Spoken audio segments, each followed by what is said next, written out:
Hi, James. Thanks for coming to speak to me. I really Pleasure. appreciate it. Now, I've just been speaking to Kermit and Piggy, and and I was sort of in a state of shock, to be honest, a bit awe, really. Really? And I forgot most of the questions. So I'm going to ask you. Yeah, the questions you forgot to ask them. Yeah, so sure. Far be it from me to say that you put words into their mouth. Sure, No matter I'll what try the my credits best. of this movie say. I will try my best.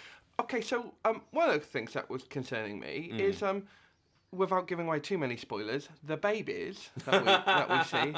How do you cast them? How where do you find?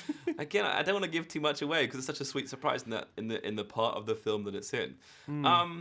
Yeah, it was just one of those things where we just thought that was Brett's idea. Brett very much thought that's what the product would be, and we thought that would be a fun idea. And we just went to the Muppets casting agency, and they were around, those little guys, you know. Muppet Central. Muppet Central casting. Yes. They were available, and they booked them for the day. Like most children, they can't work certain hours. We had to be very careful about how long we shot them for. Right. It was great. A lot of ideas were Brett's, or... Well, it's certainly the songs. Of course, yeah, because obviously when we write the script, there's a kind of a line for the name of the song and a description of what the song could be, but then it's all in Brett's domain. He takes them away and comes out with new ideas. He tends to have a very clear idea from us about what it needs to do story-wise. Yes. But then in terms of actual dialogue and lines and, you know, the actual writing of the song, it's up to him. A good example of that, I suppose, is the alternative "Give You What You Want" songs, because there's two on the soundtrack album. Yes, well, there's actually exactly, because that's a good example, because what happened there was the song came in as a kind of upbeat kind of rock and roll version, which was kind of cool. But I felt for Constantine it was more fun. It was this weird 80s disco thing, like he liked that somehow. In being Russian, he was a bit behind in terms of the musical tastes. So that was a kind of thing. But not so behind that he does an Elvis number. Correct. It's not from the 50s, from the 80s. Exactly. Yeah, exactly. Is there any sort of big advance in this film from the way things were done in 2011?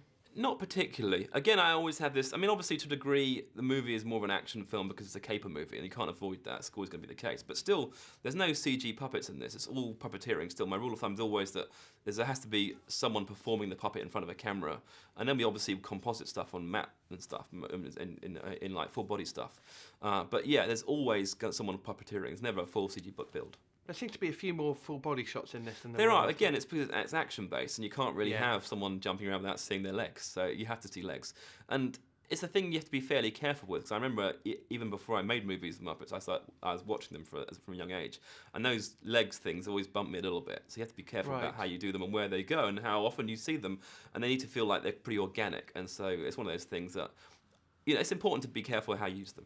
Nothing makes me happier than seeing their legs, to be honest. Yeah, it's weird though, isn't it? Because Kermit's got very long, weird legs, and so Constantine has also got very long, weird legs. Yeah. And usually you're so used to seeing them half body that seeing their little tiny, weird little half body, their long legs is a very distracting idea. They look really springy. They look very springy. Yeah, well, that's why Constantine's such a good jumper, because all that stuff when he's taking out the guards at the beginning and then he's jumping out the Berlin alleyway, that's just Matt Vogel moving him around at great speed. That's just what that is. But it's still Matt in the character. We're giving away an awful lot of secrets. We are, but that's okay. That's why I'm here in many ways. Things you can't ask them, you can ask me. That's the thing. But looking at the B-roll footage from the film, yes, that doesn't give away a thing. It's brilliant. Well, it shouldn't do. That's one of the things I specified about it, is that I say we have to maintain some mystery. Because obviously I talk about how we make the film all the time because I'm the only person who can tell you this stuff. But at the same time, for me, it's important that children don't really know, because it's like Father Christmas. You don't want to give it away. Last question, because we've got to wrap up. I'm interested if you're going to bring any of this old school puppeting technique, all the various sort of Muppet things to bear on your Alice in Wonderland film. Maybe. I don't know. Alice is a very different environment. As you know, it's a much more computer graphic world. Yes. So that for me, that's one of the attractions, to be honest, for me. That's a new thing for me personally. But I wouldn't rule it out. I mean, I'm also doing another film with Brett at the moment where we might use that sort of idea a bit more, because I'm also a huge fan of things like Dark Crystal and Labyrinth. Yeah. What's your capacity in that film that you're intending to I am a producer on it. Okay. Well, listen, thank you very much for talking to me, and good luck with the film. Thank you very much.